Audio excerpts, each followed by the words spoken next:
Right, so good morning everyone, and a very warm welcome to the second in our webinar series, Mainstreaming Property Flood Resilience, which has been very generously supported by Whitehouse Construction, and they will be indeed speaking today as well. I'm Alastair Moseley. I'm a past president of Chartered Institute of Water and Environmental Management, and I'm now an honorary vice president, and I count myself as one of many fellow honorary vice presidents in being ambassadors for the institution. For those who aren't familiar with CIWEM, welcome. We're a Royal Chartered Professional Institution representing a community of thousands of water and environmental management professionals and organisations across the world. If we're new to you and you enjoy today's event, please do get in touch. We'd be delighted to hear from you, and we'll share details about how you can do that a little bit later on. So last week, we talked about property flood resilience in the round, and mainly from a government and risk management authority perspective, as well as that of the homeowner. If you missed it, you can see a recording of the whole session at the events page of the CIWEM website. This week, we're going to focus on how we could practically deliver high quality property flood resilience schemes more widely. And we'll be using the term PFR probably mainly for the rest of this presentation. Flooding, as we all know, is complex. And property flood resilience is complex too. The places where people live and work are all different. Cities, towns, villages face different levels of flood risk. Within these places, the streets will have very different and individual characteristics. And then of course the buildings themselves are very commonly different, whether by dint of design and purpose or modification over the years. There is no one size fits all for making a building flood resilient. Each and every one needs detailed consideration. So PFR solutions need to be done to high standards at all stages of the delivery of the work, from initial hazard assessment through property survey, options development, installation, commissioning, and of course the ongoing maintenance and operation. Without consistent and high standards across these steps, it will be impossible to deliver a return to open market risk reflective insurance when the flood relief scheme ends in 20 odd years' time. Concerns over inconsistent standards in delivery of PFR schemes some years ago led to the initial conception and development of the PFR Code of Practice. And I'm proud that both I and CIWEM have played a leading role in this. That code was published in January this year, and its supporting guidance is due later in the year, and I'll give a little bit more detail about that in my presentation later on. The code sets the standards for how PFR schemes should be delivered from the start to the finish, so that the property owners and occupiers can be assured that they will be reliable and effective. But translating a written code of practice into consistent practice on the ground in terms of scheme delivery is the next challenge. I'm going to break with convention as chair shortly, and I shall be speaking about this myself. One of the ways in which this mainstreaming is being driven is through 3 regional PFR Pathfinder projects, which are exploring how to drive greater uptake. They're doing this through exploring ways of improving community awareness of PFR, improving practice of delivery organisations, and building on standards within the code. Lessons from the Pathfinders can then be used to help increase uptake nationwide. I'm delighted that Josie Bateman is joining us from the Environment Agency to give an overview of the different Pathfinders and the various activities they're taking forward. Of course, so often when we experience flood events, the focus is quite rightly on the impact on people and their homes. As we've heard last week, PFR can make a huge difference to how quickly people can recover their homes from floods. But communities need workplaces too, and businesses have no safety net in a flood relief scheme or equivalent. The failure rate of businesses which have been flooded more than once is terribly high, and so increasing uptake in PFR by businesses is something that requires attention too. So we're really grateful that Hannah Tankard from a business in the community is here to talk us through how businesses can be affected and how PFR can make a real difference to them. And crucially, what their needs are in terms of enabling greater uptake. As I said earlier, the importance of a high standard of delivery is crucial at every stage of the process. And unfortunately, we don't have the space in the programme to hear from a representative of each of the various professions today to understand the specific challenges they face. But builders and installers are at the very heart of delivering PFR for obvious reasons.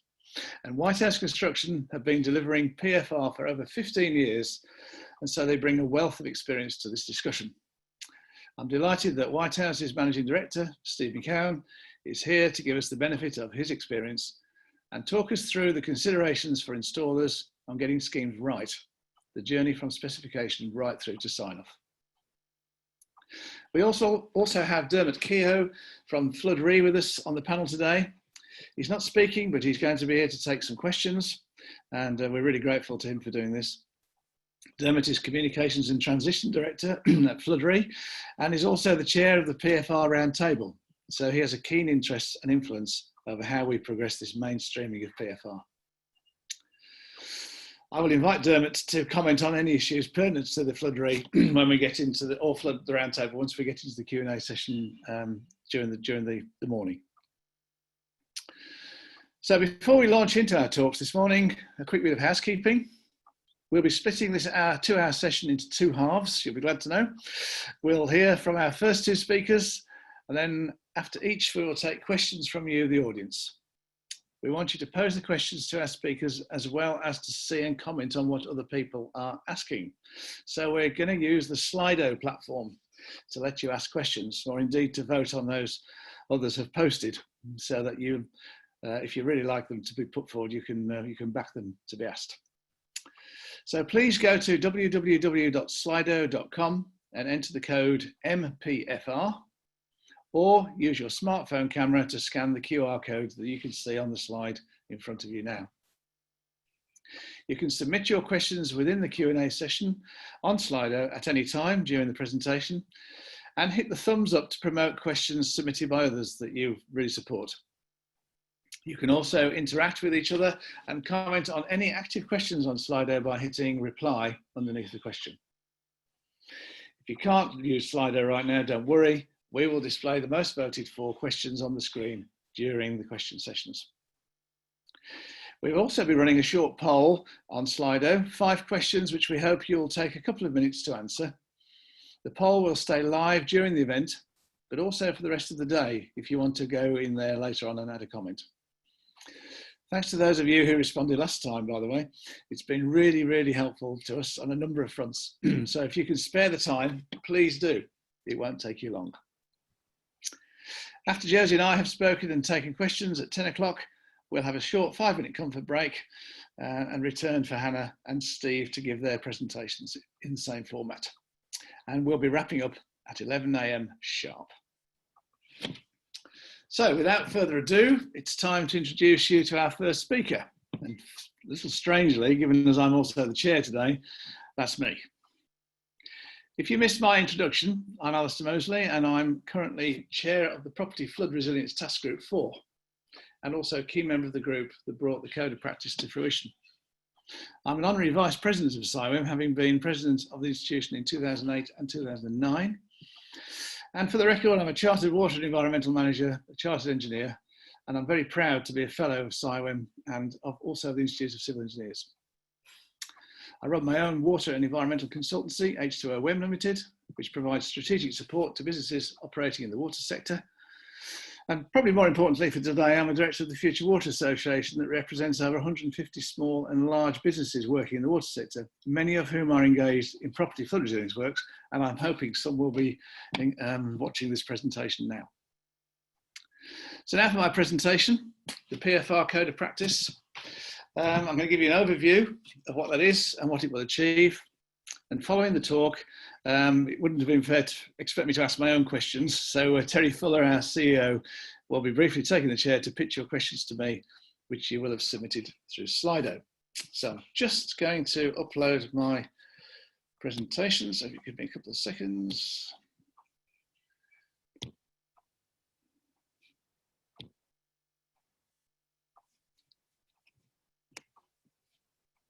Here we go. Okay, PFR Code of Practice, and let's look at how it works and what we hope it's going to achieve. I think it wouldn't be right today to just ignore where we got to with this. I've got a few slides just to share where we got to. So we're going to look at why the code of practice is needed and the benefits that it gives. I think we should give some credit to the funders and partners. And then we'll look at the code of practice itself and how it's constructed in terms of standards and guidance. And also the complementary guidance booklets that we're hoping to introduce later in the year. So, as we all know from last week, flooding is a big issue for this country. Over 2.5 million properties at risk of flooding from river and coast flooding. The most interesting one, 2.8 million at risk of surface water flooding. So you don't flood just because you're by a river. That's where PFR really does have some big advantages for us. 1 in 6 UK properties located in areas at risk of flooding. This is really important. As many as 40% of businesses fail to reopen after a flood. So there's some really, really key drivers in there. And probably the most important, in view of the way the current lockdown, mental health and well-being. Can you just imagine what it must be like for those people that had terrible flooding and then have to be isolated? I can't even begin to imagine what that must have been like for them. So why do we need a cottage? Why do we need a cottage industry? Why do we need a code of practice? Well, the truth is, until we had a code of practice, it was really an unregulated cottage industry. All sorts of businesses were attempting to fit flood resistance products to properties, and even though they may well have been kite marked for the British standards, they were not necessarily fitted well and left with a terrible legacy. So it was obvious that we needed a standard to work to, an ability to offer training, and an ability to upskill a workforce to apply PFR measures effectively. At the moment, success of PFR relies too much on conscientious providers, and as I'm sure Mary Donahoe will be saying next week, some of the horror stories that she's seen of people being left where they weren't conscientious are quite dreadful.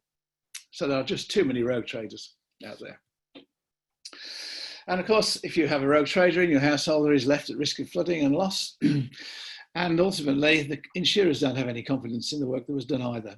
So it's little wonder that getting insurance for flood buildings at flood risk has been such a challenge. We're hoping the code of practice will help us move from the images you see on the left of essentially bodged fittings, overlooked accesses into buildings for water to get in, to really the ultimate, the panacea, if we like. And this is a picture of the flood resilient house at BRE in Watford, which if any of you ever get a chance to go when everything reopens, please do get in touch with BRE and see if you can go and see it. A building that can flood and then be put back into action very, very quickly because of the materials that are used and also the flood resistant products that are on the building outside. The code of practice then is really, really essential for driving all those things that I just said. It'll be a single source information point that sets a benchmark for PFR. It already is. We now have part of that launched. It's a structured approach. It includes layers of information for varying knowledge base of users. It embraces current and future standards, such as the British Standard 85-1188, former PAS 1188 for fittings. And I use the word future there because this is a living document. PFR is still an emerging industry in technology and skills, and it is essential that we don't just have a cast in stone code of practice. This code of practice has to be alive to new standards as they come in, and that's very much the thinking that's gone into it. It's there to embrace new standards as they come forward. Ultimately, it's going to provide clarity, consistency, and confidence. It's going to provide all those things to the homeowner. It's going to provide it to the people installing the resilience measures, and it's going to give confidence to those that ultimately insure them and make sure that the householder is protected. Quick whiz over the origins and funding. It was very important that we gave this proper provenance, so we as CIWEM were very keen to have professional backing to it. So it is definitely a partnership between professional institutions, government, the insurance industry, standard writing bodies, and ultimately in line with the Peter Bonfield report, the Property Flood Resilience Action Plan report that underpins everything that we do. And that is the round table, by the way, that I've heard referenced a few times in my introduction up to now. So this round table is overseeing how we embrace the code of practice now and take that forward to help make more properties flood resilient. And behind it, there's a lot of financial input gone into it. So we've had investment from the insurance industry, from the government, and it's been backed not financially by CIWEM and RSS, but it's given the professional provenance behind it to make it happen. And we're particularly grateful to them, David Barforth, IC, who has been overseeing the steering group that's led to us creating this code of practice. So in terms of actually delivering the project at the moment, the code of practice has been project managed by Syria, a very well respected body that you all know. The independent chair I just referenced is David Barforth. There's an authoring team that have produced the words, and that is BRE, who take the technical lead, Building Research Establishment, University of West of England, Whitehouse Construction, you're hearing from Steve today, and the Environment Agency, you're hearing from Josie as well. So those are people that have been really heavily involved in the development of the standard. And we've had support from a very representative project steering group. I think we've consulted with well over 200 organisations in the preparation of this, but it is that complex. So the code of practice, this is the bit you really want to know about, the way it's structured. Basically, it's very simple, four clear parts of the process, clear information explaining what property flood resilience is and the organisations that sort of support it. We've then broken the delivery, if you like, of property flood resilience into 6 clear standards, which I'll just go through in a few minutes. And then there's a process, how do you implement those standards, another 6 stages, and then supporting information, including guidance documents that will be written in language to suit the audience that they're aimed at. So if we look at the code broken down into its 4 constituent parts, the introduction gives a definition of the overriding principles, the roles and responsibilities of the different agencies that take part in making property flood resilience effective, and some of the contracting liabilities and limitations. Part B of the code of practice is the 6 standards. Standard 1 is hazard assessments. So this is assessing the situation that the building is in right at the start, not only the building, but where it sits in the landscape, its vulnerability to flood pathways, whether it itself is a receptor, so actually capturing the water as it passes by or passes through. Once we've established the genuine flow path, so actually know how the building is affected by floodwater, we then go to standard 2, which is the physical survey of the building. As I alluded to in my opening, buildings are very complicated. There is no one size fits all. No 2 buildings are the same, not even when they're brand new. They all need a specialist survey. Everything in its own way has to be bespoke for it to work effectively. And then options development. Options can be, they can be cost driven, practicality driven, and very much a partnership there between the homeowner, the advisor, and probably the funder. Ultimately, once the correct options have been decided, we then have standards for the construction. How do we actually install these measures?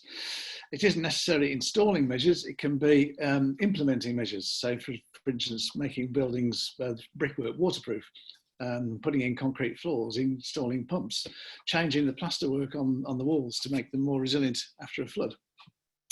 Once that is done, that needs to then be handed over to the homeowner or the funder, and so there has to be a formal commissioning and handover process. So there's the standard 5 covers that, and finally, you don't just do these things and walk away. They need to continue to be maintained. So operation and maintenance of these things is really, really important, and I've got a couple of bullets on that later on. The point here, though, is each PFR standard has an aim and a number of requirements that should be met to fulfill that standard. I'm not going to talk a lot about this now. The PFR process really is how do you actually physically do each of those items, each of those stages. And I'm going to just refer to that again a bit later on, but the standards underpin what has to be done. The process then tells you how that is to be done. And ultimately, where there is supporting information to reflect the stages of the PFR process written in a language and with good graphics that will actually help the user, whoever they may be, clearly understand the key elements of the process. So the 6 stages, I've just described them to you, and the standards. So we're just quickly looking, this is where I mean it's structured and layered. So the standards oversee everything. The PFR standards are available now. You can go to the CIWEM website and download them. They are not complex, they are clear, concise, and they're meant to be that way, so that there's no ambiguity. So you can go and see those now. I shall give you a link at the end of this presentation to go and find those. The PFR process itself is taking a little bit longer to produce, and that's partly because of the COVID-19 thing that's just hit us. We've actually come to a standstill. We were hoping to launch the guidelines during the spring, the process during the spring, but unfortunately, because of COVID and people not being able to work, it looks like that's going to be more like the autumn now, or possibly even sort of November time.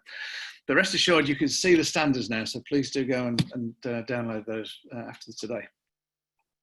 And the different stages there are then described in a bit more detail. So in terms of supporting the PFR process, we give plenty of relevant examples, so there is no ambiguity.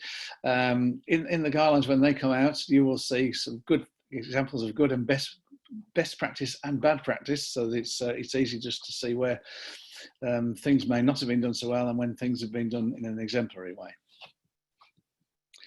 And ultimately, we're going to be bringing out some guidance booklets. So these will be a planner's guide and a homeowner and business guide. We probably won't see those till the very end of the year. The most important thing for us to do once the COVID-19 lockdown's out of the way is to get the process part C out to you. So next steps, this is really important. Property owners and managers need to be aware of these standards. This is the really important thing about today. So any of you that are listening, this code is to help you, and we want you to embrace it and take it on board. Local authority planners, developers and regulators who specify PFR for new build and retrofit situations, we're really imploring you to really take this seriously and take it on board. Manufacturers and suppliers of PFR measures have been very much involved in this process, so we're hoping that once we're through and launched, and this is business as usual, they will be doing their bit to promote this code.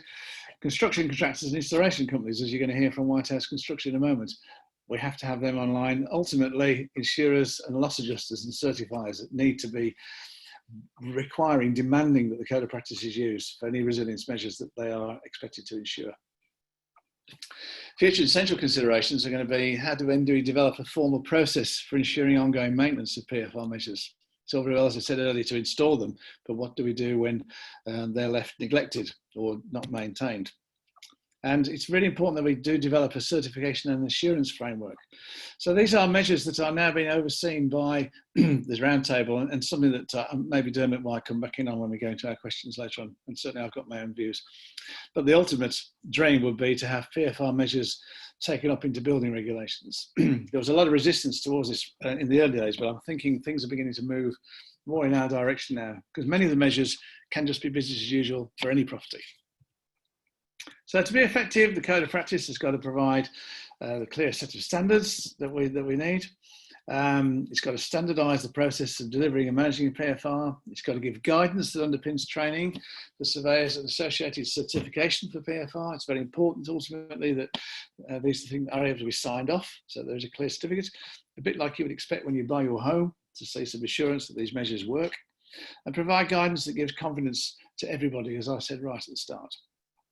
Ultimately, it's really important that it's freely available, and that's something that we're absolutely committed to. So, in summary, the Code of Practice is here to address the whole fabric of the building in a structured manner, create an affordable and effective first line of defence, and also a measure of last resort. It can be either. Within a package of measures for resilience, it can be either of those things. Enable insurers to provide affordable insurance at market rates beyond floodery in 2039. Dermot will correct me on that, I'm sure. Something I'm really passionate about is it will give a recourse to action for insurers where the process is not being followed. Right, that these measures can be put in, people insure them and then they fail.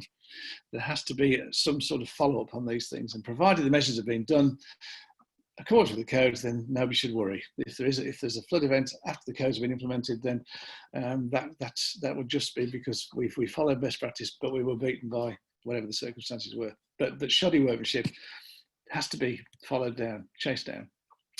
The code will empower individuals, communities or agencies to act, and I believe it already is beginning to do that. And we expect it will become business as usual for all building design in flood risk areas. So if you'd like further information on the Code of Practice, please visit the CIRIA website, www.ciria.org. Outputs are all free to download, and the standalone Code of Practice is available now, as I've just said. Other guidance, autumn, possibly early winter, depending on how long we're in this lockdown situation. If you want some personal interaction, Paul Schaffer is very happy to receive emails from you. He's project managed this for CIRIA, and equally I'm very happy too. So if you want to get in touch with me, and I will make sure any questions that come in get directed to the right party if I can't answer them. And there we go. Thank you ever so much, everybody. I'm now going to hand over to Terry, and I'm going to ask him to put me through my paces with some questions. Thank you. That's great. Thank you very much, Alastair. I'm happy to do that. Okay, we've had some really great questions come through the course of your presentation. And in fact, there's a couple of themes in these questions which I recall from our first session last week as well. So I think it's good that we get to address them now. And I suppose those themes are around the different types of flooding and the fact we make distinction still between surface water flooding and other forms. And the related question is really about funding, Alastair, and funding availability for PFR when the flooding is deemed to be from a surface water source. And also there's a question as well about funding in relation to maintenance of PFR and measures that have been installed. So I might want to perhaps come to some of the other panelists as well on those two questions. But first of all, to you, Alastair, what are your thoughts around funding availability? Well, in terms of funding, there have been many measures over the years, which have either been funds made available by government through local government routes, or where the Environment Agency has recognised an issue. They have used their frameworks to put measures in place. I think it's fair to say that the level of funding is still something that needs a lot of discussion. In the early days, we used to talk about £5,000 per property, but that was probably just to put simple flood measures on the property in terms of flood barriers, flood doors. We are talking here about flood resilience. One of the things I didn't say in my presentation is it's about the speed at which we can bring a building back into use after a flood has happened. And the real core component of the property flood resilience code of practice is what materials, what construction methods can you use to bring a building back into operation very, very quickly. And I know other speakers next week will be speaking about that, and actually one of our speakers last week focused on that quite clearly. So the cost, the funding can actually be quite wide ranging. You know, the actual cost of doing it. So funding is probably quite complex from that point of view, but the Environment Agency already does have a contract in place for putting flood resilience measures in across the country when it needs to do that.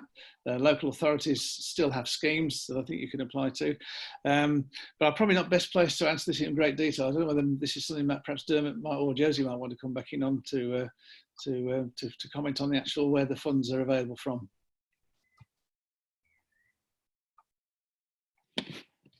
I'm happy to chip in if that's helpful. Yeah, please do. So it's Josie Bateman here. So from the Environment Agency, and some of these bits and bobs will obviously be covered in my presentation as well. So kind of stealing my own thunder here. There are lots of different sources of funding, whether it's private, public funding, and there's different schemes and innovative initiatives that are out there as well regarding funding.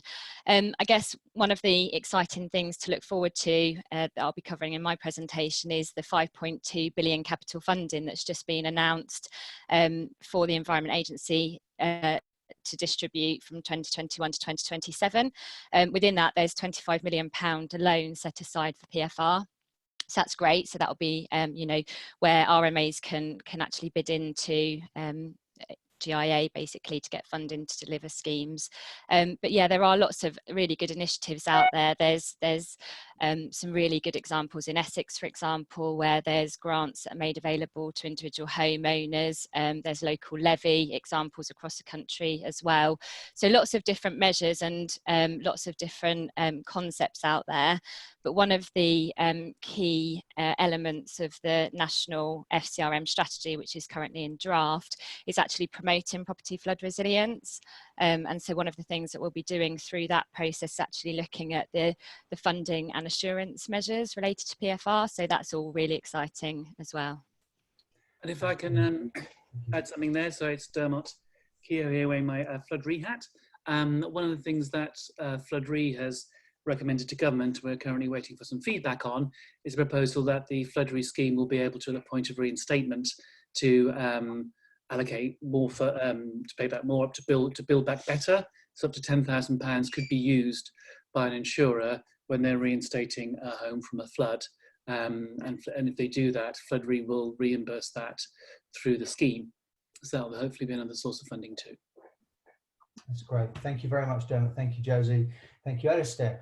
Okay, let's move on to a different topic now. The two questions at the top of our list here are around why is the Code of Practice voluntary, and are CIWEM lobbying government to get the Code of Practice built into building regulations? So perhaps, Alastair, you'd just like to say something about the voluntary nature of this and how we actually, do we need more enforcement to drive an uptake of PFR?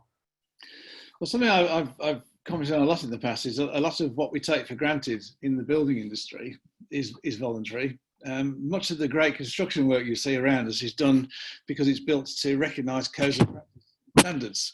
So in its own way, it's self-regulating. So the regulations that are not voluntary obviously are doing things safely, health and safety.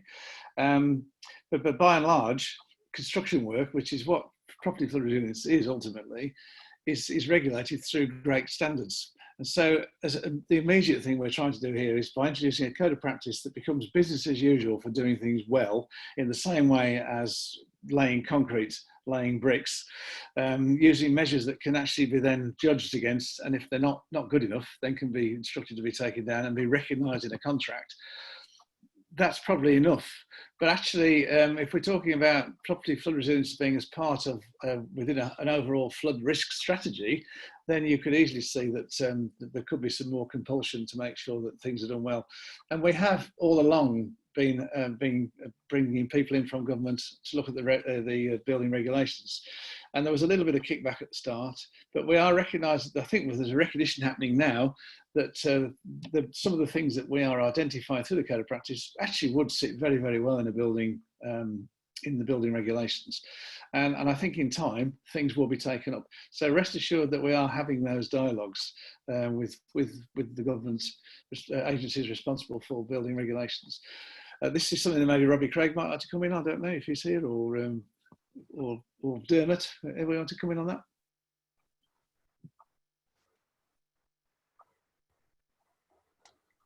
I'm sorry, Alastair, can you say that again? Yeah, I just wondered, would you like to come back in on that one? I was just making this comment about the building regulations and the compulsion, but we are in dialogue, and we are hoping that some of those measures may actually well find themselves, might find their way into building regulations in time. Yes, I mean, I think probably the key thing there is in time. I know it's a dialogue we're having. It's a very complex and lengthy process, but it's certainly something I'd like to see. The big concern always, of course, is if you put them in, it may increase the cost of doing things. But actually, a lot of the measures that we talk about, the relative costs are only because they're not used that often. The more often they're used, the costs will come down. So the more these things are taken up, the cheaper it will be to make buildings flood resilient. Thank you, Alastair. We've got 1 minute, so I'd like you to be brief, but I would like to just try and take one quick question. This is about how do we ensure that homeowners continue to understand that it is their responsibility and the importance of maintaining their PFR measures. Well, I touched on this in my my presentation. One of the problems we have had in the past, we put these measures in place, and then in time, people have short memories. Flood doors, flood guards get put in the garage. They get used as snowboards when it snows. The rubber seals on them deteriorate, and they get forgotten. And then, lo and behold, when they need to be used, floods can happen equally. Permanent flood doors, seals can go. It is important in the same way that you would overhaul have your boiler serviced, have your electricity inspected, have your fire alarms tested, that your property flood resilience measures are also tested. We are actively looking at ways that we could make this could be an area that could be a compulsion in time. That's what we're hoping. And some form of certification, I alluded to that in my presentation. Something maybe that's tied in with the annual renewal of your home insurance, for instance. So, of course, there will be a cost, but probably not a great cost, and one that certainly if I owned a home that relied on flood resilience, I would be really committed to, in the same way that I like to have my boiler service to make sure it's not causing me any future threat. That's great. Thank you very much, Alastair, and thank you to our other panelists for contributing to the Q&A. I'm going to hand back to you now, Alastair, to introduce Josie and take us forward. So thank you very much. Super. Thank you ever so much, Terry. And that wasn't as painful as I was expecting it to be. So thank you to those who did ask questions. We will try and respond to some of those following the presentation as well during the day. Okay, so I'm just going back to my notes, just forgive me. Right, so yes, we can now move swiftly on. So it's time to hear about initiatives to increase take-up that are being piloted. So I'm really delighted that Josie Bateman is here from the Environment Agency to talk about the pilot schemes that you'll really be interested, I'm sure. So Josie leads a team of engagement experts at the Environment Agency who help support local and national teams. The team works to engage with those affected by flooding and collaborates with those who help to reduce flooding. Josie is also the strategic lead for property flood resilience, the Environment Agency, and manages this team alongside the FCERM events team, who plan and deliver the main events across the sector, including flood and coast. So Josie, I'd like to hand over to you for your presentation. Thank you. Thank you, Alastair. I'm just trying to share my screen, so let me know when you can see it, please.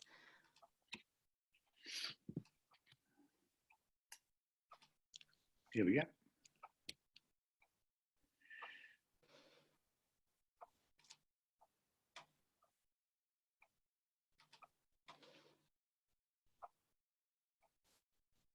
So can you all see that in the correct way? Nope, you're in your notes view. So just go ahead and switch it. Perfect, looks great. Okie dokie, brilliant. Okay, morning all, and thank you, Alastair, for the introduction there. I didn't realise I did say many things for the Environment Agency. I've only been actually at the Environment Agency just under 2 years, and some of you will know that my background is actually within lead local flood authorities, where I've managed several different lead local flood authority services and also delivered several property flood resilience projects as well. I also led on the community resilience Pathfinder project, so I guess that gave me really good experience to then lead this property flood resilience Pathfinder project. So CIWEM have asked me to provide a strategic overview of what the project is all about, and you know, the main aim of the project is around finding new and innovative ways of embedding resilience into homes, businesses and the wider industry. And I am aware that several people are on the line who are delivering these projects actually on the ground. I saw Steve's face pop up at the beginning of the presentation. So there are people at hand to answer more detailed questions about the specific projects. And I know that Steve Ragg from Yorkshire has also presented on his particular project. So hopefully between us, we'll be able to answer any questions at the end of the presentation. So moving on then. Some of you will know that in 2018, in the autumn statement, DEFRA announced that there would be this £2.9 million fund that would start from April 2019 and end in March 2021 to deliver 3 Pathfinder projects related to property flood resilience. So when DEFRA announced that, they also announced that they'd like the Environment Agency to coordinate and deliver the project strategically. Previously, the Pathfinder projects have been delivered by DEFRA themselves, so it was a real opportunity for us to get involved. So nationally, The project is coordinated by the Environment Agency. I'm the project exec for the overall project, and then we have a board and a steering group made up of professionals from across the industry.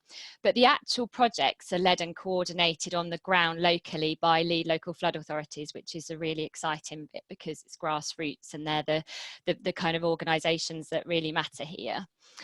So the entire project is actually supported by national and local evaluation.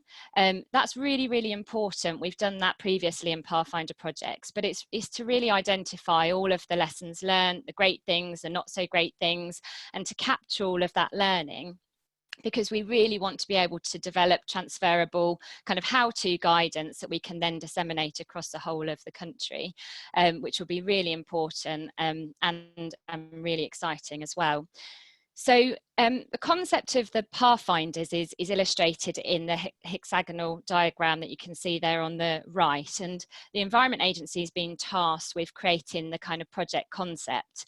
So in a nutshell, what we've asked the Pathfinders to do through a competitive tendering process was to actually develop these self-financing professional hubs that also include some kind of demonstration property where individuals, communities, businesses, professionals can actually go along and kind of touch and feel and actually experience those resilience measures. So I liken them a bit to maybe a citizens advice bureau where you can go and get advice and guidance as well. But there was some really, really important elements within the project that we've tasked the Pathfinders to deliver. And one of them is to embed the Code of Practice. So I won't go into any detail on that. You've heard it all from Alastair. But ultimately, there are different points within a property life cycle where we can, really clearly embed the Code of Practice. And so it's testing and trialing that within the communities. Alastair also alluded to the fact that the Environment Agency does have a property flood resilience procurement framework. Many of you on the line, I'm sure, are aware of this. However, it's not widely used, and there may be many reasons for that. But one of the things that we want to do is promote the concept that risk management authorities can use that framework. And so that's one of the things that we're kind of trialing and testing as well within the Pathfinder projects. In terms of the hubs themselves, we'd actually tasked the Pathfinders with delivering technical advice and guidance to local planning authorities as well, and planning professionals, and that can extend to building control officers as well. And one of the really important elements of the project is around community engagement. As you can imagine, that has been somewhat stifled with COVID-19 and the restrictions around kind of physical engagement. The Pathfinders have all responded really, really well to that challenge, and they're all looking at kind of different innovative technology to actually deliver the kind of engagement in the interim before they can get out on the ground and go and meet with communities and try to influence behaviour change around increasing the understanding and uptake of property flood resilience. The hubs are also tasked with providing continued professional development training to the industry. So whether that's the building sector or property agents, developers, etc. So that's one of the key elements that we're touching on with the Pathfinders as well. And the most exciting part for me, which is probably the least exciting part for all of you on the line, is around data. So I think we're probably all really aware that there's a big data anomaly around property flood resilience in terms of us knowing exactly where properties have benefited from property flood resilience in the past. There's been so many different initiatives over the years, whether they're private initiatives, whether, local authorities have delivered projects outside of the FDGIA process, not via the Environment Agency. Water companies quite often use property flood resilience, and individuals, of course, go out and purchase their own products as well. So actually working out what properties have benefited from resilience measures and then projecting that forward and looking at what properties in those areas could actually benefit from property flood resilience is a really exciting part of the project from my perspective, because it's a big question that's been hanging over us for a number of years. So where are the 3 Pathfinder projects, if you don't already know? As I said, there was a competitive tendering process and 3 localities were shortlisted. And then we submitted those to the MP at the time, who was Therese Coffey, and Therese actually announced in July 2019 that the 3 successful Pathfinders were Yorkshire, Oxcam and Devon and Cornwall. And not only that they were successful, but that they'd also receive up to £700,000 each to deliver the project concept that I've just outlined in the hexagonal diagram.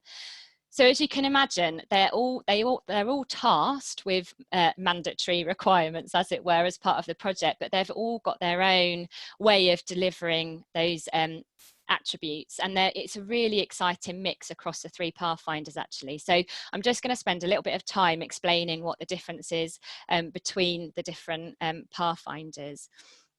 So in terms of Yorkshire, so this is being led by York City Council, so Steve's on the line, I know that, and I'd say the main focus around the Yorkshire Pathfinder is all around really intense training. So they've got over 600 days of training that are available and 3 members of staff to deliver that training, and that can be across the sector, so to communities and planning and construction professionals as well.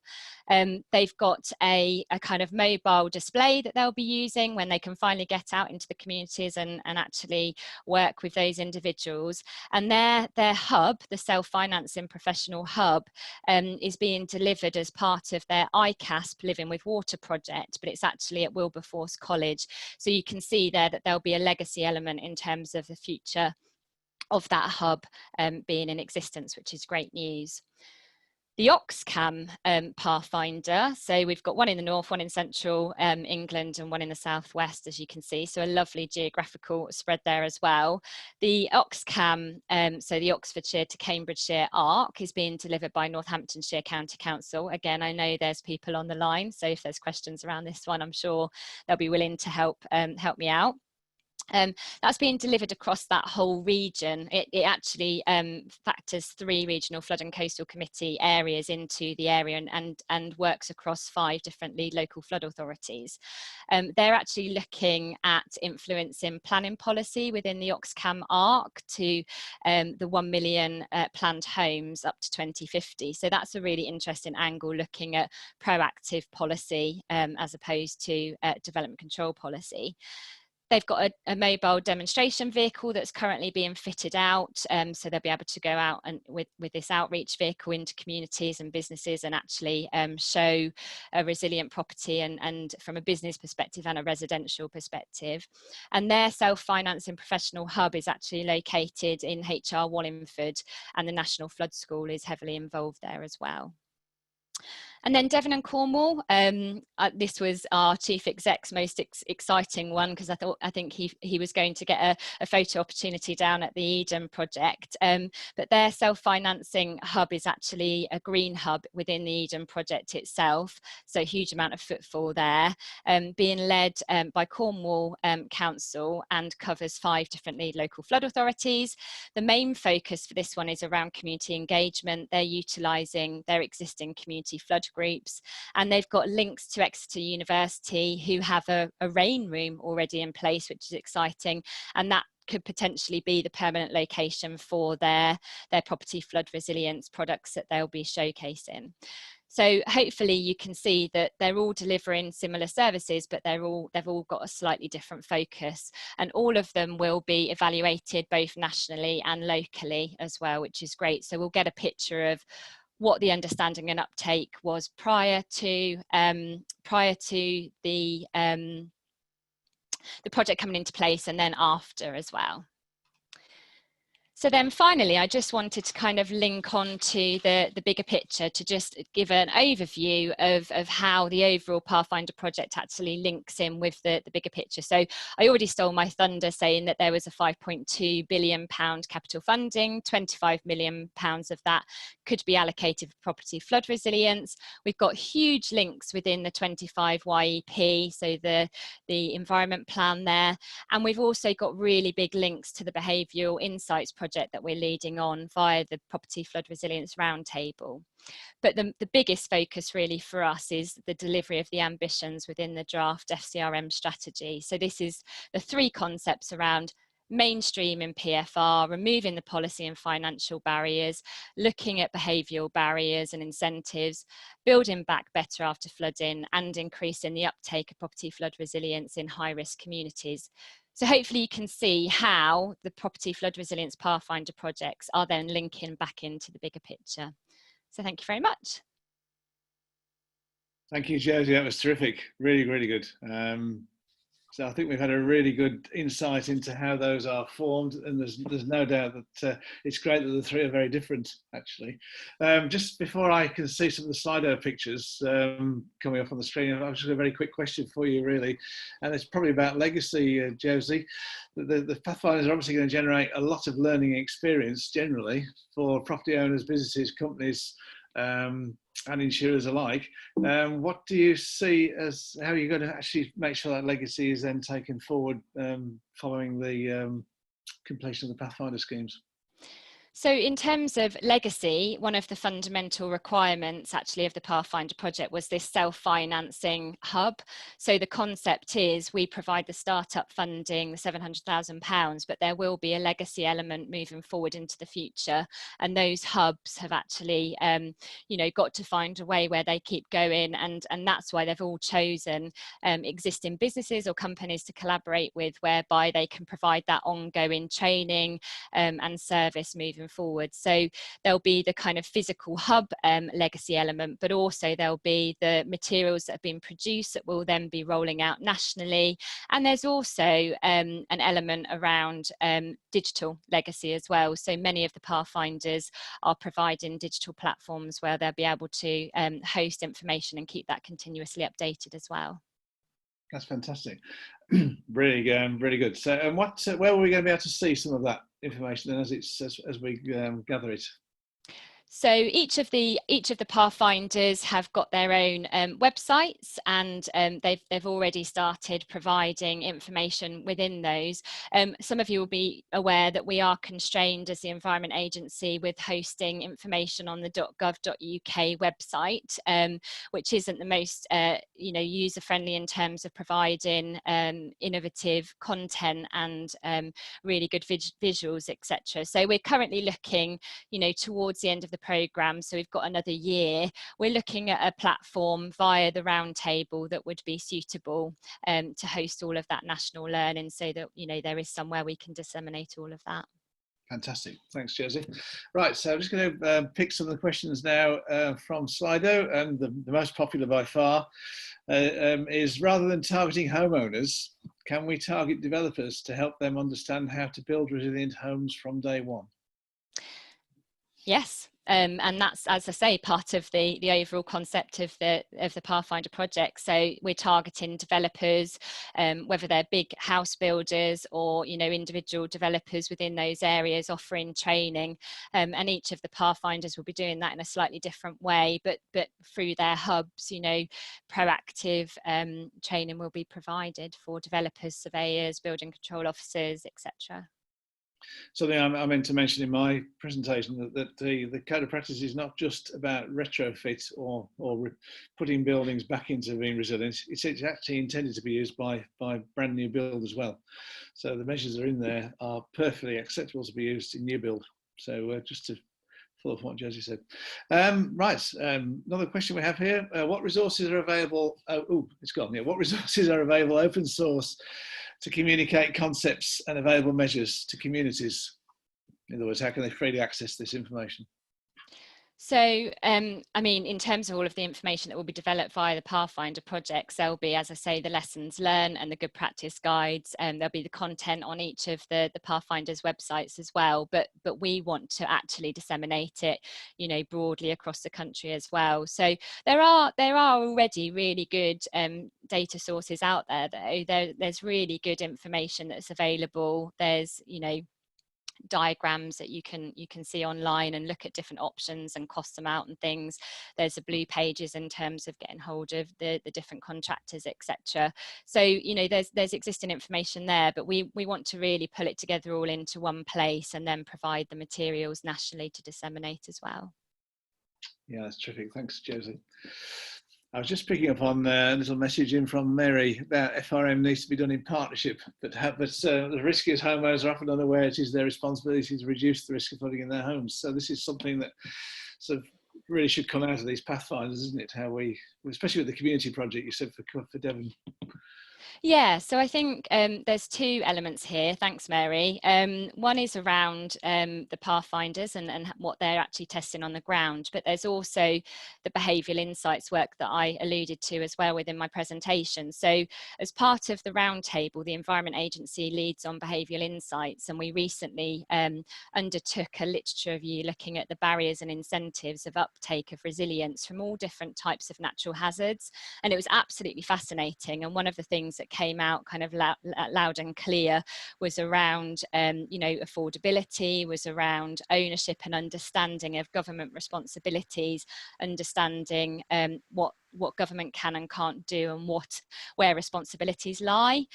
So one of the things that we are literally just kicking off, which is another really exciting project, is taking that literature review learning, so looking at those incentives and those barriers to the increase of resilience and uptake, and actually trialing and testing them within a few communities across the country through bespoke focus groups. And that will be a mix of all different individuals, whether professional, community, business, etc. So another really exciting link that you know, holistically works for us all on this call and will be helpful for the entire industry, really. Thanks, Josie. It's great. Some interesting questions coming in about the sort of wider dissemination, and I know that's something that we on the roundtable have been talking about, what sort of channels we could be using to try and get more interest. And so this one's interesting. Are the display for communities / mobile demo vehicles live yet? Can photos, ideas be shared more widely as should generate good ideas to be used elsewhere? So the mobile demo vehicles are being fitted out at the moment. As you can imagine, COVID has led to some delays in the programme, and we're currently looking at what that means in terms of the overall deliverability of the project. That said, a lot of work has been happening. So the vehicles have been procured and the designs have been kind of identified and shared with us. It's just the fit out that has been slightly delayed. So once they're up and running and out and about, yeah, absolutely, we'll be doing loads of comms, proactive comms around you know, where these vehicles are going. We'll be working with the local LLFA comms teams as well as our national comms. We'll be putting that out on social media, etc. We've got a really robust comms plan that we're developing with the 3 pathfinders for photo opportunities and site visits, etc. So that's absolutely the aim. It's just we're slightly constrained at the moment, as you can imagine, with the restrictions on social distancing. How many vehicles will there be, Josie? So there's the one vehicle in the Oxcam area, and then there's one in Southwest, which is more of a display unit. And then Steve's concept up in Yorkshire, he describes it as I don't know if this is still his idea, but a giant cube basically that you can take around, something that you can touch and feel and open, and so something a bit more transportable that you can put in the boot of your car, as opposed to a vehicle that will be fully kitted out that will be able to travel around to different communities. A genuine pop-up then, that'd be good. Yeah. Yes. We've got time for just one more question. This is quite a popular one. How can we find out about using the EA's PFR framework? Come to me. So after this call, the slide pack will be presented to you all and sent to you all, and my email address is in there.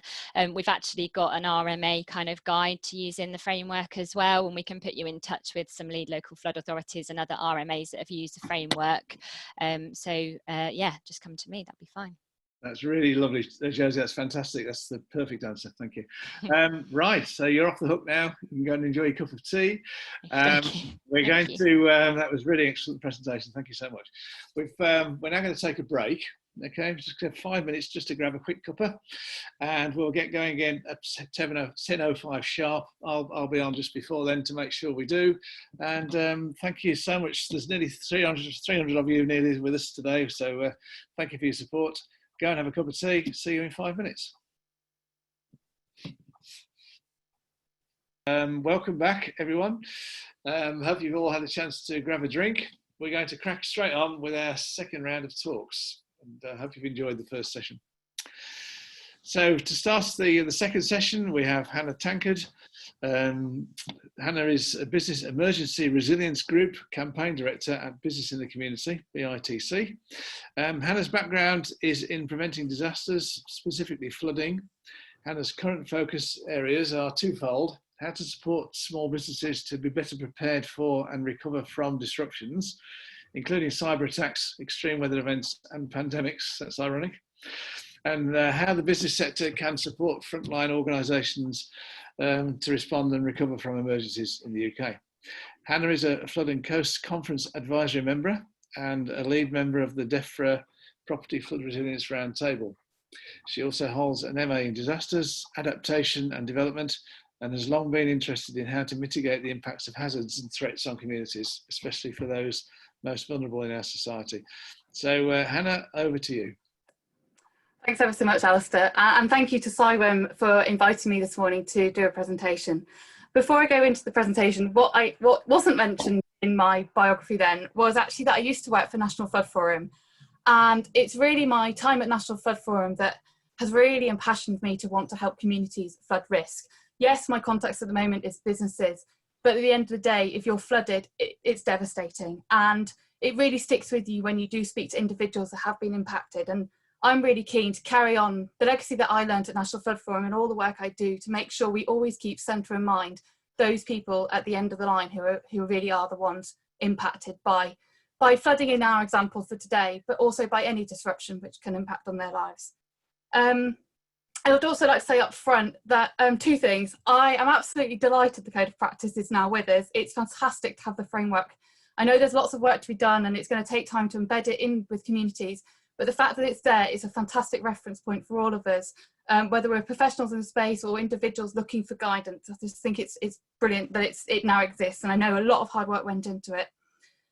And I'm also delighted about the Pathfinders. I know they're going to be trying lots of different ways of engaging with communities to uptake property flood resilience. And I think we need this kind of exploration really to really understand where us as the professionals can really direct our attention and really make sure that when we are communicating about property flood resilience, that it's done in an efficient way and lands most effectively with those who we really want to be installing the projects in the first place. So, moving on, this is my very brief agenda. Don't worry, I won't spend too long going over this. But just to give you an outline of BITC, because I recognise that a lot of people on the line might not be aware of who we are and what we do.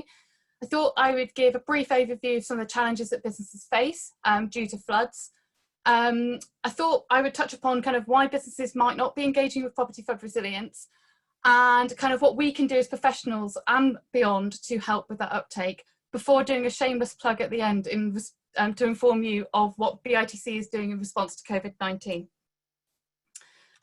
So, Business in the Community. We are the Princess Responsible Business Network. We are a membership organisation of 750 members, largely FTSE 350 companies, but we are open to businesses of all sizes. We focus on enabling our members to be responsible. Now that is very broad terminology, I realise, but there are all sorts of areas that businesses can work on to improve the way that they do business for both internally, their workforce, and also what they can do in their communities and for the environment. So we work with our members across these three areas to create a skilled, inclusive workforce today and for the future. This includes enabling those who have had barriers to education and therefore then had the same barriers to access employment to access good employment. We work with communities, particularly in taking place-based approaches to understand local needs and then to address those needs, whether that be social mobility, geographical isolation, or other topics that are of real concern to a particular area. And we work with our members to kind of understand how they can continue their businesses, continue making their products and so on, but in a way that will have least impact on the environment, or indeed actually a positive impact on the environment. So we are very broad focused, and I think we sometimes do cause confusion for people because we cover such a range of topics and we campaign across so many different areas that it's difficult to comprehend what we do. But if we ever come across a challenging issue in society, business community is quite likely to be working on it in collaboration with our members and with key partners. So ultimately, what are we trying to do? We're trying to inspire our members, engage them and challenge them to tackle society's biggest issues. And I have to say, in the last 6 months or so, what we've really been focusing on is that challenge. If not, why not? If a business isn't doing something, why isn't it? And can we help them explore why it is that they're not addressing the issues? So we really are positioning ourselves as an organisation that wants to help our members, but we do want to challenge them to do better. So moving on to kind of my work. So I work in the Business Emergency Resilience Group campaign. We cover a range of business disruptions that small businesses might face. My focus has been flooding because that has been my background, but I have broadened my skill set somewhat and includes cyber, pandemics as mentioned, riots, anything that might cause a business to basically face business interruption or even closure should the worst happen. So some of the challenges listed here are actually challenges that businesses would face regardless of what the hazard or threat was. Some of them are naturally more related to flooding. So dare I even mention COVID-19 at this point, but some of these challenges, such as drop in sales, cash flow, disruption to supply chain, own and staff well-being, are the same challenges that businesses are facing due to COVID-19. When any disruption occurs, these are first and foremost probably what businesses are thinking about and are most concerned about. If a business hasn't got cash coming through the door, it isn't trading, it isn't functioning, and therefore it is at real risk of closure. And quite understandably, this is going to be a business owner's prime concern, is how can I keep trading? Now, we've got 5.9 million businesses in the UK as of 2019. 5% of those, or 300,000 approximately, are at risk of flooding. Those who have been flooded in the past have seen on average £82,000 worth of damage. On average, they've experienced 50 days of closure, whereby they've had to kind of draw upon business interruption from their insurance provider, if indeed they had the right insurance in the first place. And although this figure to me sounds particularly high, I think it is quite impactful. 40% of businesses are at risk of closure if they do experience flooding. So I think there's a real case here for us as a flood risk community to really target a lot of our work at small businesses. They don't have huge turnover, they don't make vast profits on the whole. And I think there's an assumption when you're working with the private sector that they do have the funds to be able to afford things like property flood resilience. But I think that's a misperception. I think we have a role to play to enable and support businesses to be able to better protect themselves. Another reason why I think we should do that is that businesses in our high streets and local communities actually provide services to us as individuals. It could be the local pharmacy or the shops providing food, as we've seen in COVID, so important and vital. In fact, these people have come under as key workers. If those shops shut because of a flood, that means that communities can't access those vital services that those businesses provide. So it's not in the end just about the business, it's about the community in which they serve. And also the fact that if a business is shut, they don't have the opportunity to have walkers by, just pop in, just because they have 5 minutes spare. The media might kind of put people off visiting a town, they might lose their reputation. And it's a really sad state. At this point in time, we don't really know the long-term economic impacts of flooding on SMEs. I'm really delighted actually there was some research being conducted by Leeds University to look at these long-term economic impacts to SMEs. I think it will be really important and help us to work with SMEs to make them realise why investing up front in their property flood resilience will be something that could be important to them for the long term. What I haven't mentioned here is the fact that a lot of businesses, from my work or experience at least, forgetting about flooding, but don't even have business continuity plans in place. There was some statistic from about 5 years ago saying that 43% of businesses don't have a business continuity plan. Businesses aren't, in some respects, doing some of the basics of what's required to prepare for emergencies. So we might need to take a step back before getting businesses to actually install property flood resilience. We might want to get them to consider the basics of, you know, thinking about what risks they actually face and then what they can do to mitigate them.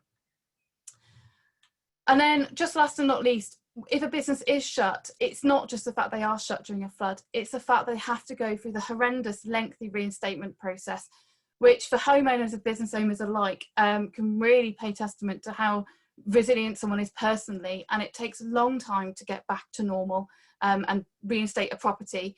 And I think, you know, people outside of the flood world don't appreciate that. And I think for a business owner, they'll be trying to run their business in compromised circumstances, whilst also probably trying to project manage the reinstatement. So I think we need to be mindful of that, that it is incredibly, it's almost doubly stressful if you're a business owner. So just to move on, why are businesses not already engaged with property flood resilience? Well, none of this is rocket science. I think taking a step back, we are all aware that a lot of people aren't actually even aware of their flood risk in the first place.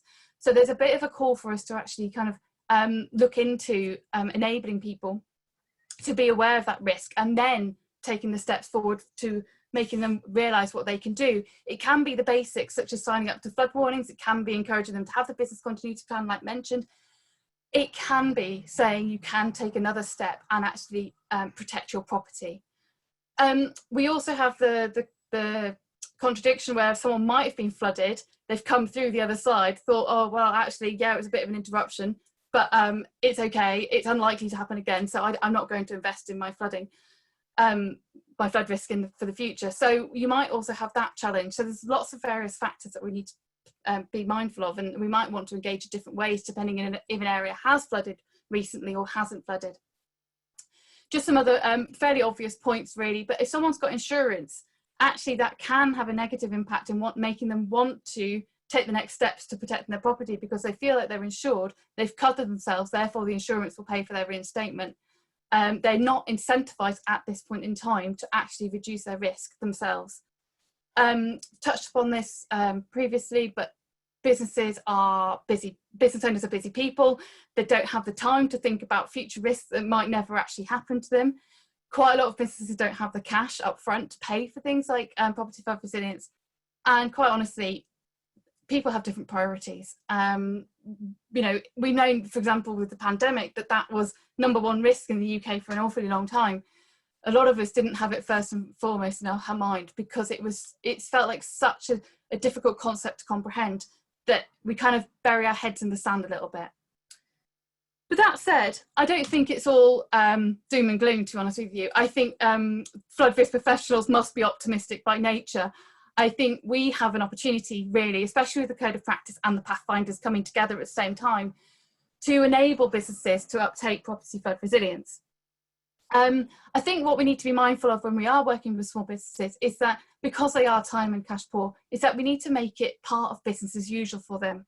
Things like if they have got an insurance renewal, make it part of the conversation at the renewal point so that they would have been having that conversation anyway. It's not an additional phone call. It's part of the process and you're starting to kind of embed it in someone's mind.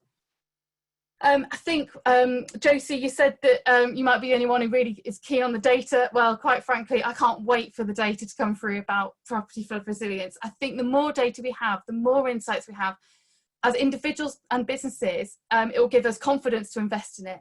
But it will also give the insurance industry and BIBA and so on the confidence, the British Insurance Brokers Association, the confidence to kind of encourage consumers to take up property flood resilience. If we know it works, we're more likely to recommend it. So that data is vital for us to move forward, I think.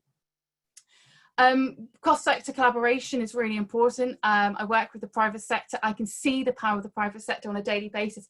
We have to involve every sector to make this work. The two graphics on this slide are from BITC's Would You Be Ready campaign, which was about raising awareness of key risks to businesses and then encouraging to put in simple mitigation measures. Those assets are available if you do want to use them. I'm happy to share them with you. But they were designed by businesses for businesses to encourage that uptake. And I think that lends itself as well to the consistent messaging.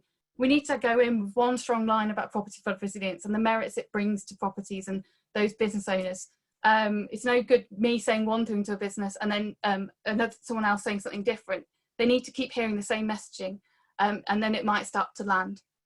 And I think we have to realise that businesses are there primarily because of profit making. They might have a social purpose, of course, but at the end of the day, they need to make money. And so if we can provide incentives for property business owners to install property flood resilience, it will go a long way. It could be interest-free loans on the installation process. It could be grants. The £5,000 grants are something post-flood, but maybe it could be grants prior to a flood happening. Reduced premiums. If the insurers are confident that property flood resilience will work, they could encourage their the businesses themselves to install property flood resilience, and then be mindful of the fact that if the insurance companies are confident that property flood resilience works, they might be more willing to give business owners a discount if they were to install it themselves. So that is really my main overarching kind of things, what I think we can do as a sector to improve the uptake of property flood resilience for businesses. I would say case studies are really important, and I would like to highlight that there are some fantastic case studies out there, including Mary Dono's Property Flood Resilience e-magazine, and Ed Barsley in his Retrofitting for Flood Resilience has also got some fantastic case studies. And I think we need to showcase these to really show businesses what can be done, and so that they can see themselves in the works that have already been done, and they might then be inspired to uptake property flood resilience. So that's my points on property flood resilience. And then just to move on now, business and community has worked in the emergency sector for a long time now, and we've always offered our members support during emergencies. Now, we've upscaled that a lot in COVID-19, but I just wanted to make you aware of our offer of support to any local authorities or small businesses or charities who might be on the line, who might need support because of COVID-19. Please do reach out to us using our platform so that we can see if we can help you in any way, shape or form. And if you're a business, if you would like to offer support to frontline organisations impacted by COVID-19, please do also upload that onto our dedicated platform where we would be delighted to try and connect you to those who really need it. The website address is businessresponse.covid.org.uk. So that's it, Alastair. Over to you. Beautifully timed, really good. Some really interesting points there. A couple of things that caught my imagination straight away was the slide with the challenges are all exactly the same for COVID-19 as they are for flooding, aren't they? So I can see your pretty much your disaster recovery. Ed Barsley, I think he's one of our speakers next week, so that's going to be really exciting having him talking to us. So those of you on the line, that's a bit of a signpost. Come back next week and hear what he has to say. So we have some questions. I'm just going to ask one I've just noticed from the chat room, actually, which I'm going to read first. It might actually be up on the main screen, but many small businesses are tenants and may not have the right or the financial justification to invest in resilience. How do we incentivise landlords to protect their tenants? It's a really good question, and I think there needs to be some form of incentives for landlords. I'm not 100% sure what exactly those incentives should be at this point in time, but again, going down the insurance route, if landlords were to invest in property flood resilience, could they be given a reduced premium?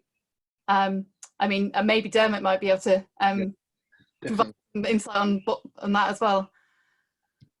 Let's just see if he'll come in.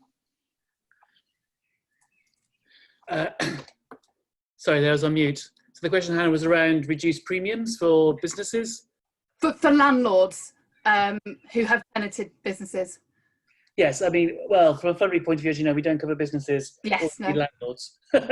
So I was thinking more from the insurance perspective as a whole. Yeah. I mean, the key thing is, which came up in your presentation as well, I'll say here from a roundtable point of view, is giving insurers confidence around the use of PFR measures and so on, and the Code of Practice is a massive and essential first step in that. And I think embedding that and allowing insurers to work with it. One of the things from the last roundtable meeting, and some work the group been taken forward by Bev Adams, and I was on the call as well, about looking at how we can use the code of practice to develop some scoring, and again to both businesses and domestic insurance policy holders, so that they can begin to benefit from PFR. So I think for landlords, it's the same drivers as it is for tenants or indeed homeowners. You know, if the insurance industry is able to have the confidence and able to use and incorporate PFR into their pricing decisions, that will benefit landowners as well, and the incentive will be the same for them, because it's their property ultimately that's being protected. Yeah. Is that key step, and it's as we know, these things are all interrelated. Thank you ever so much, Dermot. That's lovely. Okay, so there's lots of questions, which is really good. How do you, next one, how do you foresee keeping the momentum for businesses to take flooding seriously now that COVID has happened, which is diverting the priority? Will support be available? It's a really good point, and this is one we have to grapple with all the time, actually, because businesses are very much focused on the now. Most businesses actually don't think more than 3 months ahead. So I think one thing I actually wrote down, and I didn't mention it, but is actually when we're engaging with businesses, and you could probably apply it to homeowners as well, but definitely for businesses, is actually thinking what's their main concern right now? What's that conversation you can have with them that makes them be able to build trust with you, so that you can then have a conversation later on down the line about property flood resilience? It might not be your first conversation you have with a business owner, but it might come. And I think if we're mindful of what's causing someone external stress or what their priorities are right now, we ourselves can then kind of tailor our conversations to those businesses as we approach them, whether that be one-to-one or through our communications. Oh, that's fantastic. There's some support there then that they can engage with. Fantastic. Lovely. I've just noticed a comment in from Robbie Craig, which is probably interesting, on insurance, where he says business insurance is bespoke, unlike residential. Should that not mean that companies can consider it like parametric insurance? So I think that's just a good comment in there from Robbie, for those of you listening in. Interesting, when we had the PFR launch back in February at the House of Commons, which was exciting, I was actually approached by a very large retail organisation. So this isn't just SMEs. A large retailer came to me really anxious about protecting stock. And so I pointed him in the right direction to go. I won't say who it was, but you know, this is a big issue. It doesn't matter whether you're big or small. If your stock is damaged and you can't trade, the hit is huge, isn't it? On the point of large businesses, though, I do think they can have a great role in promoting property flood resilience to the supply chain. Oh, yeah. The large businesses themselves can actually invest in it and demonstrate that it works for them. They might then be able to kind of embed it as part of their procurement processes, or speak highly of property flood resilience to those within the supply chain, just to kind of build that momentum. And like, as we said, this is called normalizing property flood resilience. Yeah. We have to embed it in our conversations and make it, something that we're all comfortable talking about. So before I go to the next question, this company almost certainly will be a member of BITC. I think it's one of those. What are you actually doing within BITC to act? I know you're doing a lot. If you just tell us, Hannah, what you're doing to promote this, amongst your own community of 750 members.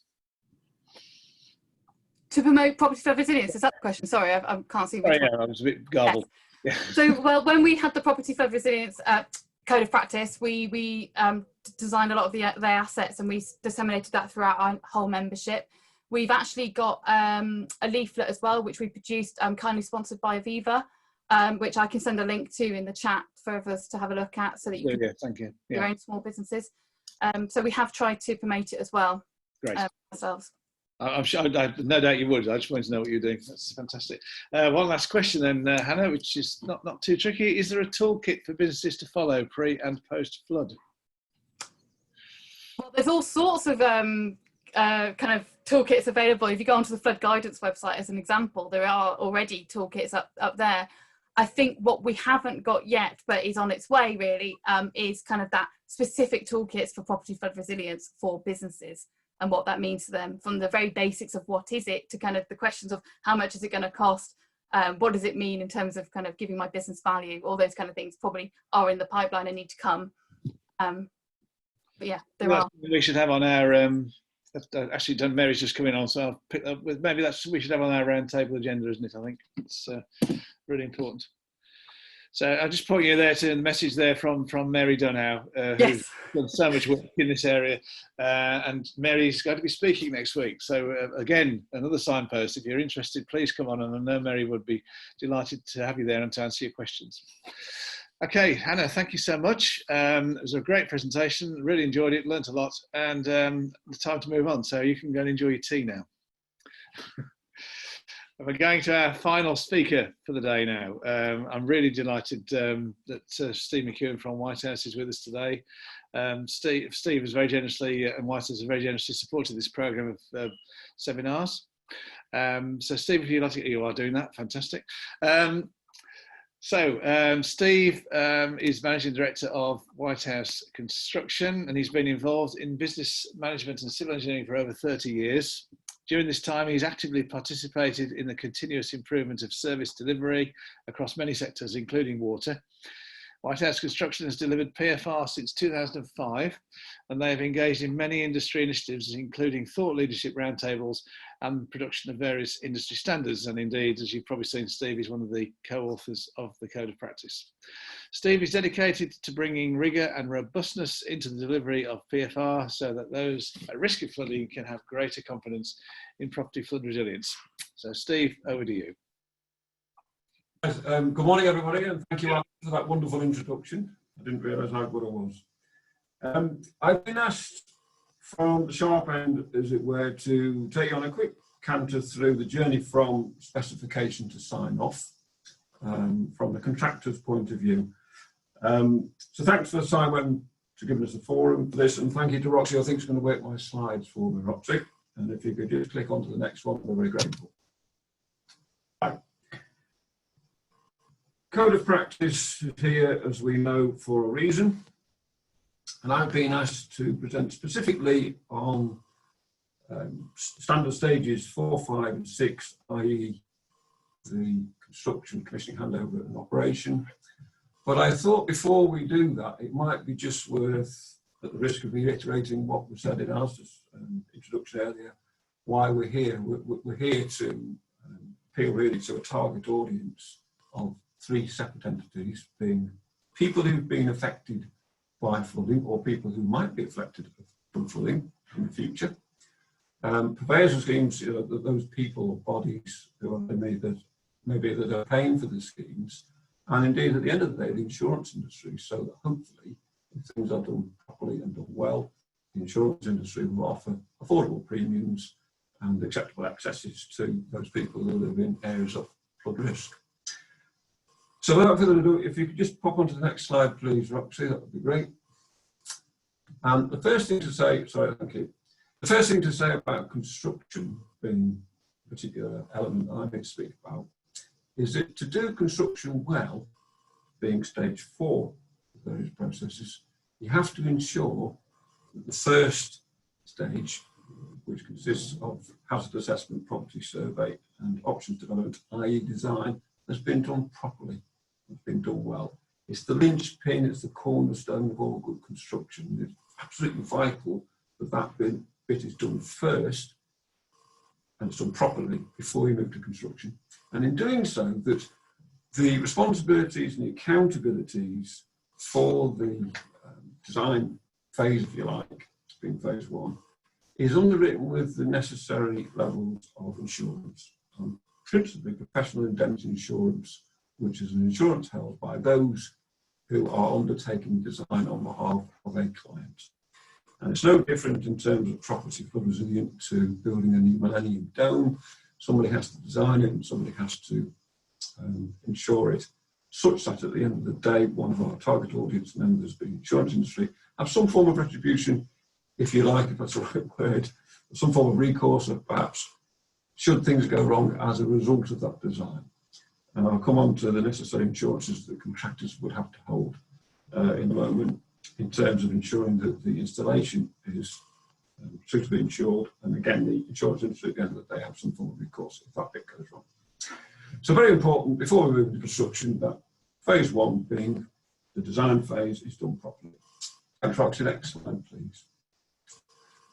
Over the years, we as contractors who deliver this work have seen so many schemes, countless times, whereby the three parties to an arrangement unfortunately haven't agreed on what's going to be done, why, how much it's going to cost and all that. So it's absolutely vital, having gone through this design phase initially, that all three parties to a property flood resilience scheme are in agreement on what it is that's going to be done. Sorry to interrupt you while you're talking. People are having a tiny bit of difficulty hearing you. Would it be possible for you to sit a little bit closer to your microphone? All right, sorry, yeah, is that any better? Well, thank you so much. Okay, right, thanks very much. Yeah. So it's very, very important that all three parties to the contract, as it were, for delivery of PFR are in agreement on what it is you're going to do. Thank you again, Roxy. Next one, please. Have the next slide. It doesn't come up on mine. Yep, thank you. Okay, once you've got that agreement, as part of the agreement, the first bullet there relates to ensuring that you agree a scope of work. What is it you're going to do? Is it appropriate and proportionate to the level of risk and the budget, the available amount of money that's on the table for you to use? And again, it's absolutely vital for good delivery of PFR that that agreement is thought about, considered and discussed upfront before you start. And the final three bullets there on the page, schedule, programme, duration, are all one and the same really. But again, it's vital before we start that we have agreement on how long it's going to take to do whatever it is you've agreed that we're going to do. Schedule, programme, duration. Absolutely vital. Okay, thank you. Next slide. Some years ago, something came into being called the Construction Design and Management Regulations, and they are principally there to ensure that any party to a contract for delivery have some duties and understand duties from the point of view of safety principally. That's what they were there for. However, they also prescribe in law that each and every party to a contract has some responsibilities, accountabilities and liabilities in law, no matter who they are. So there are actually 6 stakeholders within the CDM regulations. So we would have client, we would have what's known as principal designer that oversees everything, designer, the person that's responsible for the design of the scheme, principal contractor, and indeed operatives, people on site have legal responsibilities and duties these days. The latest incarnation of the CDM regulations came into being in April 2015, and prior to that time it hadn't incorporated domestic properties. Since April 2015, domestic properties are included in the CDM regulations, so it's vital that those roles and responsibilities and liabilities and accountabilities are all set out before you start work on PFR delivery. And as I said a few minutes ago, it's no different in terms of delivering property flood resilience to an individual property, to building a Millennium Dome or something like it. It's exactly the same in terms of CDM and the law. And needless to say, I suppose the bottom point there relates to drying and decontamination if it's necessary. It isn't always, because, for example, it might be a long time since particular properties have flooded, or indeed they might not have flooded at all yet, so they might be at risk of flooding. And that's a reason for thinking about it. Okay, thank you, Roxy. Next stage to consider through construction is formally appointing your contractor stroke installation specialist. If you want to, you can shake hands down the pub with Bob the Builder and do the deal on whatever it is you want to do, or you can have a fully bound, legally binding contract. Whatever suits the need would be my advice, but it's important that there is a formal appointment as a contracting and installation organisation on your behalf. Ensure as best you can, whether it be by taking up references, I've seen some work that's done in the past, or coming through a fairly long-winded and fairly robust procurement process for a body corporate. For example, the Environment Agency PFR framework is a national thing. It takes quite a long time to procure in that vein, and everything in between. But ensure as best you can that the people or the body or the company that you're employing has sufficient skill, knowledge and experience as a common term to do the job that you want them to do. Human beings look to the hand that feeds them at the end of the day. It's human nature, and certainly my experience would advocate that the best way to ensure that you get the sorts of behaviours, whether that be workmanship, courteousness, working in people's homes, is to employ those people directly. Doesn't always fit every particular bill, one glove doesn't fit all, but directly employed people are more likely to produce quality outputs and behave in a way that's appropriate to working generally in people's homes. It's a little piece of England or Wales or Scotland, Northern Ireland, it's their castle, so to speak, and therefore we have to be particularly courteous, and customer care is key to appropriate delivery of PFR. So directly employ those people and ensure that the people you employ are directly employed if you possibly can.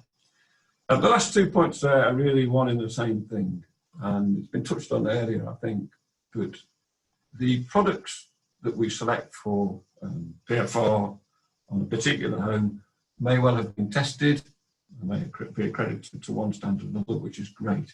However, they're only as good as the installation that takes place at the time. I think one of the presenters made the point last week, from the homeowner's point of view, on exactly that, that they are only as good as the people that install them, and therefore we have to ensure that they are independently verified, which will come on to the next slide. Roxy, please, if you can. Okay, so it's very important once these things have been fitted on behalf of whoever it is, that there are quality checks done on the installation itself and the demonstration of how things work for the property occupiers and or the property owners, whoever it may be. We're great advocates of community test events. If it's a community scheme and you've got a community flood action group, for example, a number of very successful schemes have been involved with over the years, have involved a dummy test event, because people do forget how to use things, and it's vital that those in the community who may not be particularly able are supported by others, and that they test these things, make sure they know how they work, having had the initial demonstration by the installer contractor that's put them in the first place. Post installations sign off, it has to be independent, and it must be independent. And I think, as was alluded to earlier, hopefully in time, that duty perhaps could be taken up by the building inspectors around the country. The infrastructure is there, why not, would be my simple reasoning behind that. I don't think it's too much to ask in terms of any retraining necessary to oversee the suitable installation of property flood resilience measures, in the same way that building control would ensure that foundations for a new kitchen extension have been dug and the concrete is appropriate, etc., etc. Very important, and again, the last 2 bullet points. It was pleasing to see in the presenter, from the homeowner's point of view last week, the handover information package, how do you use things, you know, the user guides and all that stuff, sort of stuff was photographed and highlighted. It had been kept by the individual concerned, as had storage of the various products. So if on occasion sometimes we fit products which have to be put in place at the time of a storm event, the water's coming up the garden path, so to speak, it's very appropriate that they are stored in recommended locations where they can be readily retrieved at that moment in need. Okay, thank you, Roxy. Right, final slide really. We're moving on to stage 6 now, not really part of the remit here, but operation and maintenance is obviously key. And what we've seen around the country is various thinking from various different clients on what maintenance requirement should be put in place by to be undertaken by the installer, the contractor. Sometimes we're asked to extend the warranties and return on a frequent basis to maintain things. Some clients say, well, here's your PFR we've paid for, over to you now. And again, everything in between. So the jury's out on that one. If you buy a new TV or a car or something, you can always buy yourself an extended maintenance or warranty package. if you want to. Sometimes you choose not to, sometimes you choose to pay for that. It's down to personal choice, I think, at the end of the day for the client. But the industry certainly should offer ongoing maintenance regimes for property flood resilience as and when required to do so. So it's a very quick canter through the supply, operation, maintenance from specification to handover, if you like. And that concludes my presentation. So thank you for listening. Thank you, Steve. That's great. Well within time too. So you'll open yourself to loads of questions now. Oh dear. So I took a few things away from that, particularly the skills issue, attitude, having people that have got the right attitude when they're installing the works, in terms of being courteous and really making sure they've done a good job. Good points on maintenance particularly. Just a quick question from me before I go on to Slido. You've obviously been in this business for many years and seen the development of the industry over that time. What do you think from an installer's perspective you need most now to mainstream high quality property flood resilience, now that the Code of Practice is with us? Well, I think the adoption of the Code of Practice is the obvious answer to that one. In the first instance, we want to see it out there in across all forms of procurement. Yeah. And used as a tool. It is voluntary, as we know, but I think as you said earlier, Alastair, voluntary systems have their place and are quite appropriate, and I think they're on this. I don't think we need to legislate particularly. So in answer to your question, then yes, Code of Practice is the simple answer and adoption of it, because it's a signpost, if you like, to doing it properly with a view of reminding ourselves of the target audience, homeowners, property owners, surveyors who are paying for it, and indeed at the end of the day, the insurance industry underwriting flood risk. Great, thank you. That's lovely. Let's go through to the questions then. Now, so the top one at the moment, which I know is a subject you'll speak a lot on. In relation to independent product testing, do you physically wet test your PFR products after installation? The answer to that, short answer to that question is no, we don't. We prefer to use an ultrasonic testing method, whereby we put a sensor and receptor either side of a flood product fitted to an aperture, for example. The whole concept of wet testing, I have to say, has its place. However, it's very, very difficult to, or we haven't currently got a national standard for wet testing that we could apply across the board. And I think the conclusion from the PFR Autumn Team Steering Group was that perhaps a separate piece of work should be commissioned to try and establish such a wet testing specification for use carte blanche around the country. And in the absence of that, we don't think that wet testing, in inverted commas, is the right way to go. The reason for that is that wet testing varies from one place to another. So it might be throwing a bucket of water at something, it might be the hose pipe, it might be building some sort of heat Robinson bund around it and filling it with water. And unfortunately, our view is that the wet testing carried out to date, whilst it's quite understandable and might give homeowners some tacit confidence that things are working, they don't actually replicate flood conditions whereby you've got either a flash or a sustained flood over a period of time. It's impossible to do that with these sorts of methods at the moment. So in terms of surety of installation, that's what we want at the end of the day. We prefer to use an ultrasonic method, which is widely used by the double glazing industry, for example, to detect leakage in a seal between a door frame and an aperture. Of course, wet tests, in my opinion, are quite misleading because they don't replicate the pressure. The pressure of water, even at 300 millimeters depth, is quite high. Correct. And you're just misleading people by saying, "Yeah, we've done a wet test." Yeah. So until we've got a proper, really good bespoke way of doing that, I would support your view on the. Absolutely. Yeah. Lovely. That's a good one. Is there anything in place to cover the manufacturer warranty if the company goes bust after the installation? One of your yeah, the contractors would carry, ideally, suitably procured contractors would carry contractors all risk and public liability and those sorts of things. In terms of the design, generally the professional indemnity insurance, as I mentioned earlier, if it is a function of design, would be in place for 6 or 12 years as the norm after. the installation is being carried out. And in terms of contractors themselves, insurance, as I've just mentioned, would cover them for the validity period whilst they are in business. If they are out of business, unfortunately, it does leave people in a slight dilemma, in the same way that, you know, if you buy a car and you buy an extended warranty and the manufacturer goes out of business, a particular car manufacturer, you are to a degree left to your own devices, unfortunately. However, that's one for the insurance industry, I think, perhaps to pick up in due course and take on that risk.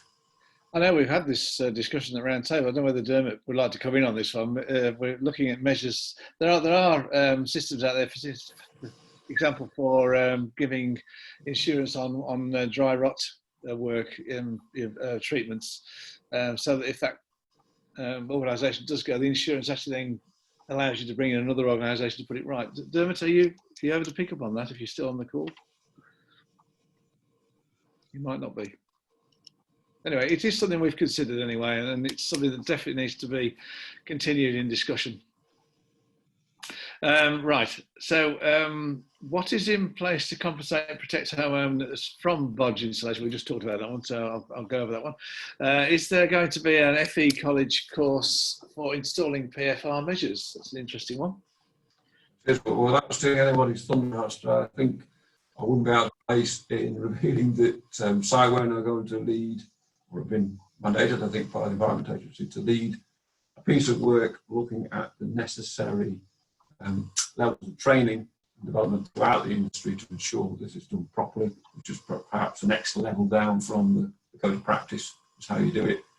The next piece that we're going to look at is how we train people to be suitably well versed in the process in terms of surveying, risk assessment, installing, etc., etc. And I would hope that, yes, in full time, that further education college courses may be available in full or in part in terms of modules within a degree, for example, undertaken for by chartered surveyors or to be chartered surveyors, to ensure that the various elements of PFR can be carried out and assessed appropriately. Is it something that an MVQ or a City and Guilds course could be established around, do you think, or is it really, in truth, just ordinary good building practice? I think City and Guilds and MVQs is probably the way forward, ultimately, yes. Yeah. Just picking up on some of the questions, I didn't mean to jump over this, but what is in place to protect homeowners from bodge installation? I think we did kind of cover that answer. Obviously, contractors have insurance, so in theory. Well, yeah, I would just reiterate some of the points made in the presentation, really, about the establishment that that the first phase 1 being design, has been done appropriately. That then leads to the procurement of a contracting organisation installer with sufficient skill, knowledge and experience to do it based on whatever that design has suggested needs to be done, followed by the handover process and the test events and the like. So one leads to the other, so to reduce bodge installations, do it properly in the first place in line with this kind of practice. Yeah, I agree. Now, the next question that's on the screen, you can all see this, the wet test mandated as part of demonstration and local exercise. I think the point you're trying to make, Steve, is at the moment that testing is really misleading, and the testing itself needs some development. I noticed Canvas James has said, have you heard about the Energy House at Salford University, a whole house rebuilt in a lab and can be flooded? That is fine for doing lab tests, but what we're talking about is when you've actually put things on a building, how do you then physically test it to make sure that it's keeping the water out? And the truth is, it's a very difficult process actually to do in a meaningful way, isn't it? It is, and in answer to Candace's question, no, I haven't heard of it. Very interesting to have a look, but you're quite right. It is a laboratory test facility rather than an in situ around the country facility, which is a little bit more challenging to determine. Okay, I wasn't aware of that itself, but anyway, so thank you, Candace, for that test. And I think there are 1 or 2 other testing facilities around, aren't there, where you can actually submerge. Yeah. And even actually at the BRE site, they are able to flood that house, aren't they? I believe so, yeah. Right, is there an opportunity for the installer to provide a flood protection solution, ongoing check, maintain and replace? Quite sure I understand the question there, but yes, I think is the answer. If it's talking about perhaps an extended maintenance package following installation, I think that's what the question is asking. Lovely. Thank you, Steve. I think we're out of questions for you. There's one for me. Hi there. Is there going to be a presentation on stages 1 to 3, hazard assessment, property survey and option development? The truth is I can't remember whether that's covered next week, but I do think it is something that could probably benefit from its own seminar. And I'm thinking with Alastair Chisholm and the team on the line, I think we may well have at some point a more detailed seminar actually around the 6 stages of the Code of Practice. I think that would be quite powerful if we did that. I would agree entirely, it warrants it. Yeah. So, thank you, Steve. That was really great. It's good to actually see behind the scenes and the issues that you, as an construction installer, have to cope with. So, we're almost out of time. So, thank you to everybody for having been with us today. Thank you to our speakers for their kind contributions. It's been a fascinating 2 hours, which I think has illustrated well the range of challenges different parties face in delivering PFR and what is being done to meet those challenges. There's no doubt there's a long journey ahead of this, but the great thing is we have a Code of Practice standards in place. This year, once COVID's out the way, this is going to be an ongoing journey, and CIWEM are right on that case right the way through. So you can, if you keep an eye on our events site and the seminars that we run, we will be putting on the other events around this without doubt, as and when the time is right. Of course, there's more that we need to think about and grapple with overall, particularly in terms of how we actually take the code and improve standards forward and use that as a basis for a cultural and approach. So that Pathfinder down in Cornwall is very interesting, sort of focusing on culture and behaviours. And finding an approach that really incentivises and enables people to make their homes or their businesses flood resilient. And also, I think, make them realise that they do have some responsibility as well. I think that point Mary made earlier on. I think people do sit there expecting things to be done for them. But with the Code of Practice and proper guidance, and Ed Barsley's produced some really good guidance as well, the homeowner can now be part of that journey, in my opinion, and really start to understand what it is that they really need to do to make their property resilient, and then know where to go to get that help and support. So that's what we're going to be focusing on in our third webinar next week. So please do join us again, those of you that are still with us in this call, because it's going to be another fascinating seminar, I think, and certainly one I'm looking forward to. So just before we finish, I've got one request. We really hope you've enjoyed this morning and that you found it interesting and educational. We also hope that you like the fact that, I've just lost my slide, sorry. I also like the fact that, we really hope you like the fact that it was a free event. It's really important that these events are accessible. But as an organisation, we want to bring this kind of event to you to as wide an audience as possible, and we think this is critically important in building a green recovery from the present circumstances. But like many charities in the sector, we've been hit really hard by the impacts of coronavirus. Many of the activities that we use to support free activities like these, which are for the public benefit, have simply stopped. Without support, we won't be able to run these kinds of events in the future. So if you did enjoy this morning and appreciated the fact that it was free to access, and you'd like us to be able to continue our work, please consider making a small donation. If you'd be kind enough to go to www.ciwem.org/donate, then we would be enormously grateful. It will make a big difference to us. We've got a lot of work to do, and we can only do that with your support. We also want to hear your feedback. If you have 2 minutes, a survey will automatically launch at the end of this webinar. So please do respond. We really take your feedback very seriously and look to constantly improve these webinars. And if you've liked these events and they've inspired you to think about becoming a member, there's also somewhere in that survey you can give us your details, and we'll get in touch with you to give you more information about that. And I can tell you, as a fellow of CIWEM and a long-term member, it's been enormously beneficial to my career and many hundreds of people that I work with in the industry. So please do think about that seriously. As I said earlier, please do stay in touch. it's been great having so many people join these sessions. I think we've still got about 250 on the line. We've been up near 300, so super attendance. So have a great afternoon, stay safe, and we hope to see very many of you again soon at a future event, and particularly next week. Bye-bye.